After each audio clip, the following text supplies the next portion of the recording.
আপনি কি আমার সাথে রিলেশন করবেন? কি ব্যাপার, আপনি কি আমার সাথে মজা করতেছেন? আর এতগুলো টাকা আমাকে রিলেশন করার জন্য দেবেন, আমার তো বিশ্বাস হচ্ছে না। না, সত্যি বলতেছি, আপনি যদি আমার সাথে রিলেশন করেন এই টাকাগুলো সব আপনাকে দিব। হ্যাঁ হ্যাঁ, বুঝতে পারছি। দেখছো সালামিন, আপু মনে হয় প্র্যাঙ্ক করতেছে আমার সাথে। আচ্ছা দেখি তো ক্যামেরা কোথায়? কই, আপনার তো কোনো ক্যামেরাই নেই, ক্যামেরা কোথায়? আরে কি বলতেছেন? আমি আপনার সাথে প্র্যাঙ্ক করব কেন? আমি আপনাকে সত্যি ভালোবাসি। আর আমি সত্যি বলতেছি, আপনি যদি আমার সাথে রিলেশন করেন এই টাকাগুলো সব আপনার।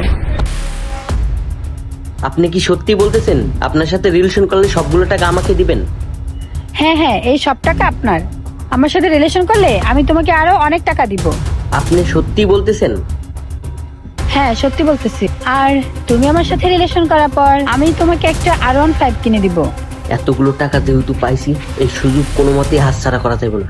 আচ্ছা ঠিক আছে, আমি রাজি। আচ্ছা তাহলে টাকাগুলি রাখো আর আমার সাথে চলো। জানো, আমার অনেক দিনের ইচ্ছে একটা আইফোন কিনবো, এই টাকা দিয়ে সেটা পূরণ করব। আরে মিরাজ, ওটা রিয়াজ না? হ্যাঁ ভাইয়া, ওটা তো রিয়াজি মনে হইতেছে। মিরাজ, চল তো দেখি ওর সাথে একটু কথা বলি। ঠিক আছে চলো। আরে রিয়াজ, তোমার সাথে এই মেয়েটা কে? আরে ভাই, আপনারা কারা? ও আমরা কে? আমাদের তুমি চিনবে না। তুমি কি মিমকে চেনো? আরে ভাই, মিমকে আপনারা কিভাবে চিনেন? আর মিম আপনাদের কি হয়? মিম? মিম আমাদের কে হয় জানতে চাও? মিম আমাদের ছোট বোন। আল্লাহ, মিম যদি এই বিষয়ে জানতে পারে তাহলে তো আমার বিয়ে ভেঙে যাবে। আর শোনো রিয়াজ, মিম তো তোমাকে অন্ধের মতো বিশ্বাস করে, আর তোমাকে ছাড়া অন্য কাউকে বিয়ে করবে না। এর জন্য তো আমি বিদেশ থেকে আসছি, তোমার সাথে মিমের বিয়ে দেবো দেখা। আর তুমি এখানে গার্লফ্রেন্ড নিয়ে আড্ডা মারতেছো?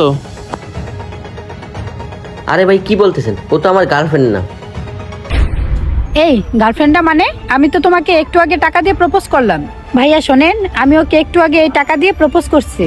আর ও এতগুলো টাকা দেখে আমার ভালোবাসা অ্যাকসেপ্ট করছে। ছি ছি রিয়াজ, তুমি সামান্য করে টাকার জন্য এই কাজটা করতে পারলা? আসলে ভাই হয়েছে কি, আমি এতগুলো টাকা দেখে আমি আমার লোভ সামলাইতে পারিনি, তাই আমি ওর প্রস্তাবে রাজি হয়েছি। এই ধরো তোমার টাকা নাও, আমি তোমার সাথে আর রিলেশনই রাখবো না। সরি ভাই, আমার ভুল হয়ে গেছে। সরি বলে আর লাভ হবে না, কারণ তুমি আমাদের পরীক্ষায় ফেল করছো। পরীক্ষা মানি? আমি তো কিছুই বুঝতে পারলাম না। হ্যাঁ, আমরা তোকে পরীক্ষা করছি। তুই কিনা সামান্য করে টাকার লোভে আমার বোনকে বাদ দিয়ে অন্য একটা মেয়ের সাথে রিলেশনে জড়াই গেছস। আর এই কাজটা তুই যদি বিয়ের পর করতি তাহলে আমার বোনটার কি হইতো? এই ব্যাপার। শোনেন ভাইয়া, মিমকে এই কথা বলে কখনোই বুঝাতে পারবেন না, কারণ মিম হচ্ছে আমার প্রেমে পাগল। ভাইয়া সবকিছু ঠিকঠাক রেকর্ডিং করা হয়েছে না? আরে ভাইয়া মানি? আরে ভাইয়া মানে বুঝলা না, ও হচ্ছে মিমের ছোট বোন। আমরা তোমাকে পরীক্ষা করার জন্যই ওকে তোমার কাছে পাঠিয়েছি।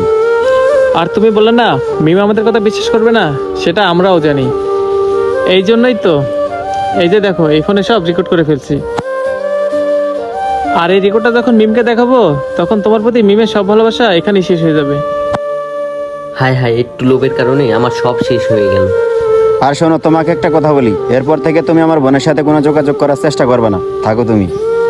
এই মিম, চল আমরা যাই। সম্পর্ক করার আগে অবশ্যই যাচাই করে নেওয়া উচিত, আর তা না হলে সেই সম্পর্ক বেশি দিন টিকে না। ভিডিওটি ভালো লাগলে শেয়ার করে দিবেন। ধন্যবাদ সবাইকে। আসসালামু আলাইকুম।